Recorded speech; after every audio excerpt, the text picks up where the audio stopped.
Hi friends, Kudumbashree ശാരദയുടെ നാളത്തെ കഥയുടെ short റിവ്യൂവിലേക്ക് എല്ലാവർക്കും സ്വാഗതം. കഥയുടെ ആദ്യം കാണിക്കുന്നത് ശാലിനി ലൈസൻസ് വാങ്ങുമെന്ന് പറഞ്ഞിട്ട് അവിടുന്ന് പോവുകയാണ്. അപ്പോൾ ശാലിനി ആണെങ്കിൽ ലൈസൻസ് കൊടുക്കുന്ന ഓഫീസിൽ ചെല്ലുന്നുണ്ട്. എന്നിട്ട് ആ മേഡത്തിനോട് കാര്യങ്ങൾ അന്വേഷിക്കുന്നുണ്ട്.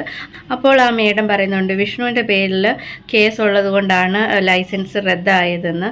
അപ്പോൾ അതിന് ശാലിനി ഒരു ഓപ്ഷൻ ചോദിക്കുന്നുണ്ട്, ശാലിനിയുടെ പേരിൽ ലൈസൻസ് കൊടുക്കാൻ പറ്റുമെന്ന്. അപ്പോൾ അവർ പറയുന്നുണ്ട് കൊടുക്കാനൊക്കെ പറ്റും, പക്ഷെങ്കിൽ അതിന് കുറച്ച് സമയം എടുക്കില്ലേ, പോലീസ് വെരിഫിക്കേഷനൊക്കെ ഉണ്ടല്ലോ എന്ന്.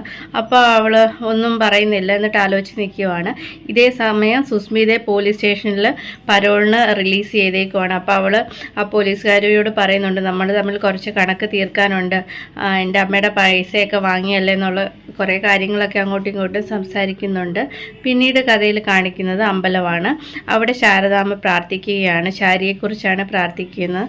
അപ്പോൾ അവിടെ ശാലിനിയും വരുന്നുണ്ട്. അപ്പോൾ ശാലിനി ചോദിക്കുന്നുണ്ട് എന്താ ഉദ്ഘാടനത്തിന് വരാത്തതെന്നൊക്കെ. അപ്പോൾ അവൾ ഇതേമാതിരി കുറച്ച് പ്രശ്നം ഉണ്ടായിരുന്നു, അതെല്ലാം സോൾവ് ചെയ്തെന്ന് അമ്മയോട് പറയുകയും ചെയ്യുന്നുണ്ട്. ഇതേ സമയം ഹോട്ടലിൽ ബോസ് ആണെങ്കിൽ ശാലിനിയെ നോക്കിയിട്ടിരിക്കുകയാണ്, അവൾ എന്തെങ്കിലും ഒപ്പിച്ചിട്ടേ വരത്തുള്ളൂ എന്ന രീതിയിൽ പറയുന്നുണ്ട്. എന്നിട്ട് അവിടെയുള്ള ചെടിച്ചട്ടിയെല്ലാം എറിഞ്ഞ് പൊട്ടിക്കുന്നുണ്ട്. എല്ലാവരും തടയാൻ ശ്രമിക്കുന്നുണ്ടെങ്കിലും പക്ഷേ ബോസ് അതെല്ലാം ചെയ്യുകയാണ്.